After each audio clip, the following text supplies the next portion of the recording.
Hello everyone, we have studied in the previous video about the terms extension of demand, contraction of demand, increase in demand and decrease in demand.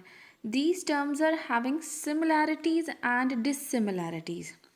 We will study now about the differences, that how one term is different from another. The first difference is between movement along demand curve and a shift in demand curve. Let's start. The very first difference is movement along demand curve वो situation होती है जिसमें commodity की demand change होती है due to own price. इसे change in quantity demanded भी कहते हैं. Other side shift in demand curve को वो सिचुएशन होती है ये जिसमें कमोडिटी की डिमांड चेंज होती है ड्यू टू अदर फैक्टर्स. इसे चेंज इन डिमांड भी कहते हैं. अब मैंने अनदर नेम बताए हैं.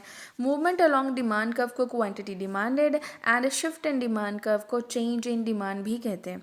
अगर आपको डिफरेंस आ जाए कि quantity demanded and change in demand में क्या डिफरेंस है, तो यही डिफरेंस लिखना है जो हम अभी कर रहे हैं.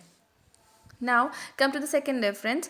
Movement along demand curve में other determinants या other factors को constant माना जाता है. शिफ्ट इन डिमांड कर्व में कमोडिटी का ओन प्राइस कांस्टेंट माना जाता है. The third difference is diagrammatically it is shown as downward and upward movement along the same demand curve. But shift in demand में forward and backward shift जो है वो दिखाया जाता है. Now come to another difference. Difference between extension of demand and increase in demand. Let's start with the first difference. Extension of demand का मतलब होता है जो increase होता है quantity demanded में due to decrease in own price of commodity. ठीक है जी. And increase in demand means जो इंक्रीज होता है क्वांटिटी डिमांडेड में ड्यू टू अदर फैक्टर्स. यहाँ ओन प्राइस कांस्टेंट होता है. Second difference is extension in demand में अदर फैक्टर्स या डिटर्मिनेंट्स कांस्टेंट होते हैं एंड इंक्रीज इन डिमांड में ओन प्राइस को कांस्टेंट माना जाता है. Third is extension of demand में एरो की डायरेक्शन डाउनवर्ड होती है on the same demand curve. ऐसे शो किया जाता है एक्सटेंशन को. And in increase in demand में डिमांड कर्व फॉरवर्ड शिफ्ट हो जाती है. Now, next difference is contraction of demand and decrease in demand. Contraction of demand में decrease in quantity demanded होता है due to increase in own price of commodity.